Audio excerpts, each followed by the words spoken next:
Bom, meu nome é Laisa Emily Vieira Lousada, do primeiro Temaiá. Hoje eu vou falar um pouquinho sobre William Shakespeare, que foi um grande dramaturgo e poeta inglês. Ele que nasceu no dia 23 de abril de 1564. Ele é filho de John e Mary Shakespeare. Ele se casou bem novo, com 18 anos, e teve 3 filhos, que foram a Susan, Judith e Hamlet. O seu pai, ele ocupou cargos administrativos na cidade e também foi comerciante. Ele não viveu muito com a sua família e foi morar em Londres para conseguir uma boa posição na área cultural. Até ele conseguir essa boa posição, ele chegou a trabalhar como guardador de cavalos em um teatro. Ele participou de um teatro e foi sócio de uma companhia. Um dia de apresentação deles, infelizmente, esse teatro pegou fogo e foi aí que ele decidiu voltar para casa. E justamente no seu aniversário de 52 anos, ele morreu, que foi em 1616.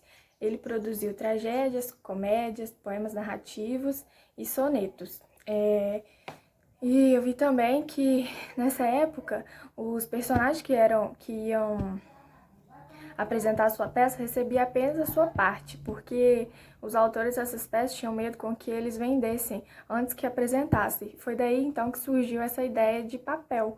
E 2 amigos, depois que Shakespeare morreu, juntaram suas partes e montaram um livro com as comédias, tragédias, e foi daí que surgiu essa divisão. E posteriormente ainda surgiram os sonetos e os poemas narrativos.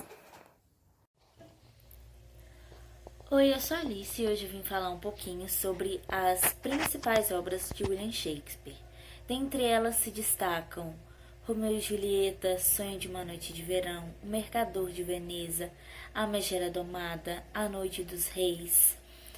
E ao longo da sua carreira ele foi deixando um legado com várias frases icônicas, como ser ou não ser, eis a questão, nem tudo que reluz é ouro, é melhor ser o rei do seu silêncio do que o escravo das suas palavras.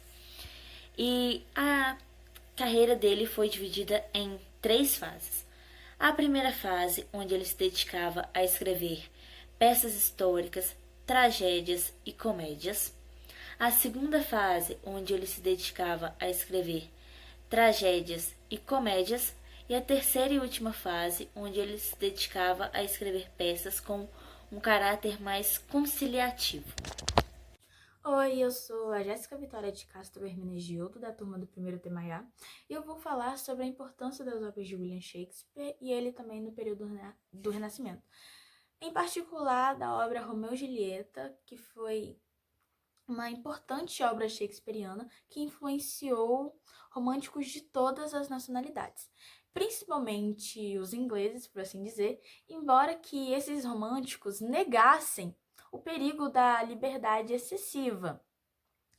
E eles também não esperavam que as obras obtivessem sucesso, mas valorizavam a exploração e a invenção das mais variadas emoções que os personagens tinham.